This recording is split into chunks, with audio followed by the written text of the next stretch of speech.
Hey, so welcome to the VET S.O.S. We are now presenting Operation Startup. We are Operation Startup now. So remember, don't drown in the sea of transition. Grab the VET S.O.S. Lifeline.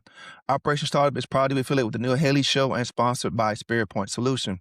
Spirit Point Solution is a one-stop shop for cutting-edge products, services, and training from multiple vendors. That includes your AI training, to corporate gifts, and so much more. They have everything you need to help your organization thrive in a modern economy. Check out all the valuable offers at spearpointonline.com. I'll say that once again, Spear, SPEAR, pointonline.com. And remember to use our code VET S.O.S. or anything that you purchase there. That will help us continue our mission and improving the lives of those who have served. So on today's show, we have Mr. Eknauth Persaud. He is, before founding Rent My Software, Mr. Eknauth served in our Marine Corps, where he was the concept of commander's intent, shaped the way he approached leadership and now software development. For 23 years, Mr. Eknauth has helped business leaders, entrepreneurs, and investors discern what they actually need to take the operation to the next level. He offers clients an affordable option to acquire software. Mr. Eknauth launched rentmysoftware.com as a new financial model to rent custom software at a fraction of the price of building something or trying to connect together multiple apps. How you doing today, Mr. Eknauth? I'm outstanding. Thank you. Absolutely. So we're gonna hop right into the interview really quick. I want you to take me back really quick, 23 years ago, or however long it's been since you've retired, started your business. Tell me, what were the three biggest lessons that you learned in your transition from your military life to civilian life, what we call civilian life, and how did they shape you and who you are today? Yeah, I think we're always kind of connected back to to our service. But I'll tell you, when I was in, obviously there was plenty of chaos. So once in a while there was a bit of hurry up and wait, Mm-hmm. and but I think most of the time there was a sense of purpose, right? Like there was a sense of expectations, and I think the most important part was culture. And I would say that, to me, the Marine Corps means a lot to me. And I'd say we built our companies around this whole concept of commander's intent. And it was the first time I heard that phrase of commander's intent was when I was in the Marine Corps. And it just really, it resonated with me because it felt like to me that this is sort of our form of servant leadership. It's really being able to climb inside someone's head, understand what they need and not necessarily what they wanted. So my old joke used to be, if you were my commanding officer and I wanted to piss you off, I would do what you tell me.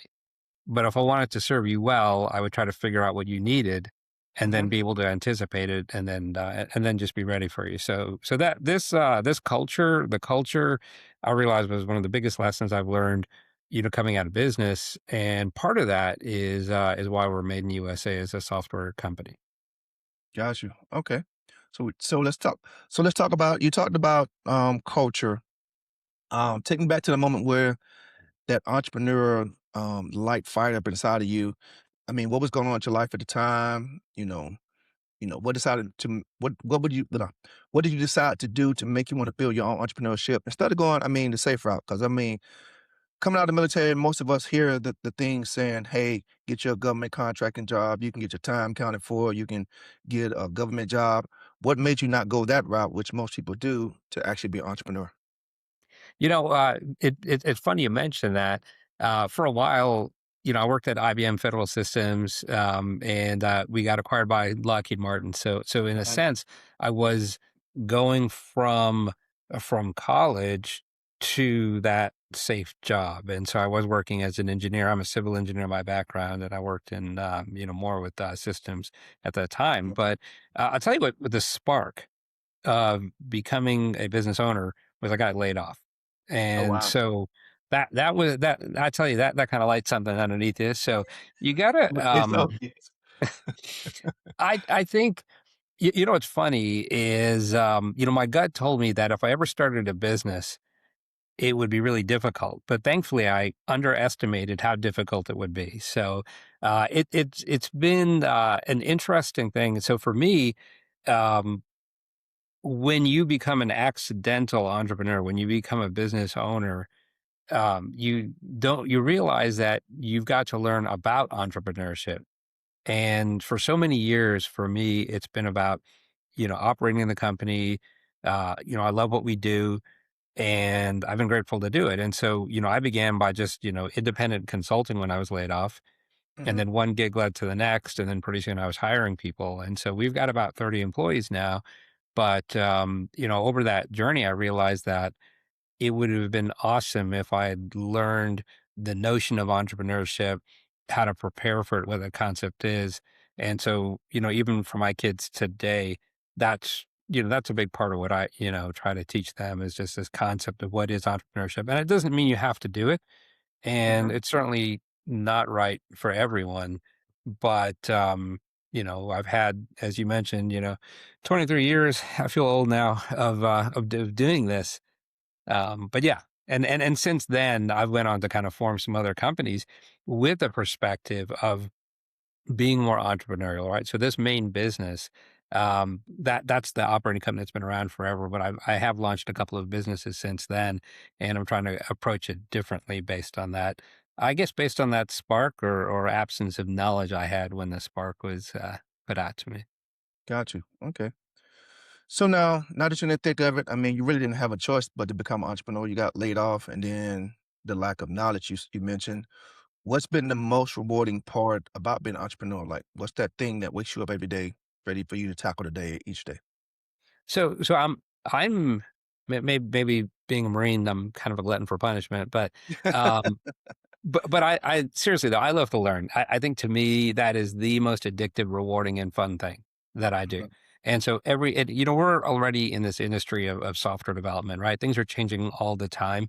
And so if you've got short attention, this is like short attention span theater. It's awesome because there's going to be something different out there all the time. But I'm addicted to learning. I love it. It's the most rewarding thing. And every time, I think I have an idea of what's going on, I run into something that I haven't seen before. And that to me is super exciting. And I'll let me pick on one thing for a moment. Yeah. When you operate your business, a lot of times you're doing the service aspect of it, right? Like you're serving your clients, you're climbing into their head, you're delivering them a product or a service. And but you don't think about the business as a whole, like you're working in the business, not on the business. And so Mhm. when we started, one of the companies that I started is an investment company. And so this investment company, think of it like a family office where we deploy capital into other businesses to help them grow. But in order to find the right business to invest in order to to help them be successful, you've got to learn about how they operate their business. And so now Mhm. I've found that I'm learning a lot more about operating a company by investing in them and really kind of being that outsider kind of looking in. And so that to me is yet a new level I feel like I've unlocked in my head about a different level of learning. And that Got is super exciting to me. got you. So now you mentioned you know, going to entrepreneur. And we all know that being an entrepreneur is not always sunshine and rainbows. There's some tough times when those sales are not coming in and things are not happening the way we expect to or the way we're used to as a formal being in the military where we get a check every first of 15th. What's been the hardest part for you about being an entrepreneur and how did you deal with that? Yeah, it is, and those are some of the challenges. I'll tell you, the hardest thing is marketing, right? Marketing is hard. Mm, And I think for us, really getting that ideal client to find us, that's the core difficulty. And maybe just because I don't know what I'm doing, right? So, um, but we are looking for a very particular client, right? We want someone that's motivated, right? Someone who's kind of driven to build elite operations within their company, right? Like, so the software we build is operations software. And so if you think about things like work and process management, cost accounting, you really think about whether it's construction companies, some of the trades that are involved in construction. You think about distribution companies, manufacturing. There's this so-called concept of work and process, mhm, and so when we focus on that type of customer who's really number one, recognizes that they could do better. They're leaving something on the table with those operations. Finding them has been really difficult. So in a way, it's Mhm. kind of like our clients are also the few, and they are proud of the work that they do. But it is a struggle to get people to find us. And so our solution, or at least what we practice toward, is just getting a bit more involved in the community, networking, connecting with other businesses, trying to find people that are complementary to us. And so, we are both seeking, for example, that customer, that work in process operations customer that wants better operations, that's impatient with the way things are. So really connecting in the community is something that we're working more diligently on. And I think that's something that we just are going to continue to evolve and develop and figure out how to do a better job with. Got you. Got you. So now, did when you did decide to start the business, did you plug into any veteran program, mentorships, that helped you launch that business? And then that you would recommend to our viewers or listeners out there? Yeah, yeah. No, this is where we fell short again, right? Is where we fell short was not plugging into Uh, some of that veterans community early on. And, we later joined a group called the National Marine Corps Business Network, and I served as the president of the Dallas Fort Worth chapter of the National Marine Corps Business Network. And really, part of the catalyst for me joining was just to help other Marines out. And I'd encountered other Marines over the years that also started businesses. So for us, the idea was like, hey, I want to hook up with this group. I want to be able to meet other people. I want to help other Marines that have started businesses as well or developing their companies. And I started tracking them down. So mhm, one thing I would suggest to really any of our listeners is that you look around and see if there's other groups that are involved in business. And even a simple thing would be just go on LinkedIn, look for other veterans that are in the area that have businesses. And I've found that I send them a message and say, hey, mhm, good to see another Marine in business. And then they reply back, we get a phone call going, we spend a few minutes, and we just learn about each other and try to figure out, how you can help them. And that's super fun. So to me, we all have this common bond, from prior service, but when you add in that business owner element to it, it mhm. just adds to that sort of that commonality. Absolutely. I definitely agree with you on that one. So now tell us more about your business, exactly what it is you do, who do you serving, who your type of customer, and I mean, are there any other companies like what you have? Yeah. So our main business is this one called Ioka Systems, AYOKA Systems, and that's the one that's been around for a while, right? And so we build custom software, and so this is all custom operation software. This is what runs companies, right? And for years we would tell people, hey, look, if you can't buy a product, we can build it. We can build your ideal product, right? Mhm, And now with rentmysoftware.com, we can tell people, hey, if you can't buy it, we can build it. If you can't afford to have it built, we can rent it. So with rentmysoftware.com, that's our latest business, and that allows people to rent custom operations software. So if they want to kind of run their business more efficiently than trying to, glue together a bunch of applications, mhm, or maybe trying to get something off the shelf where you have a lot more features than you really need, we really kind of focus on streamlining those operations and taking companies to the next level. So to us, it's very exciting. We're in an exciting time with a lot more AI as well. And the best part about AI is that it makes it it's easier to construct software, but what it does is it gives you more time to focus in on their higher purpose. That's commander's intent. And because that's the way we started the business, our culture is built around it. The beauty of having AI is it lets us focus on what we love, which is serving our clients. Really, we can focus on the business operations, and no one needs to even think about technology anymore, mhm, particularly with my software. So our favorite customers, like I mentioned, people in distribution, manufacturing, really any kind of blue collar business we love. And, part of it's because I grew up, working with my dad in construction, renovating old buildings in upstate New York. I'm comfortable on a job site. And our employees, well, they have no choice but to be comfortable on a job site because we'll go out there because the best way to build software is to really be on site hand in hand with your customers.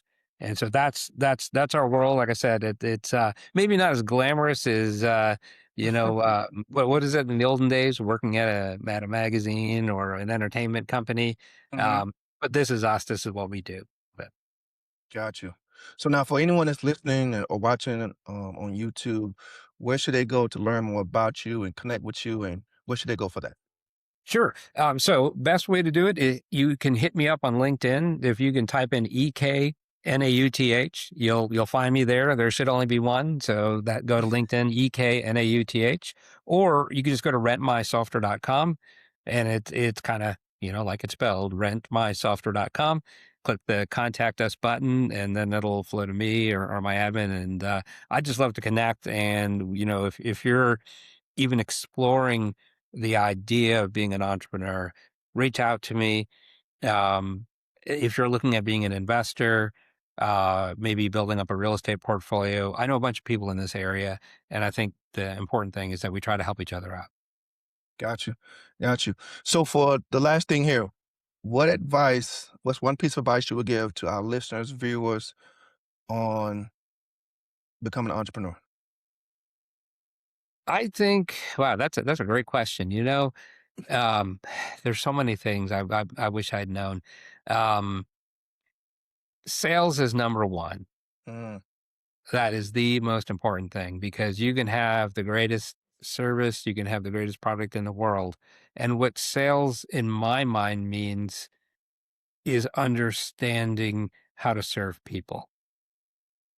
If you believe you have an offering that will improve something for people, start those conversations early. The beauty of being in a software services, or no, forget software, any kind of services business, professional mhm. services business, is that it doesn't take that much startup capital.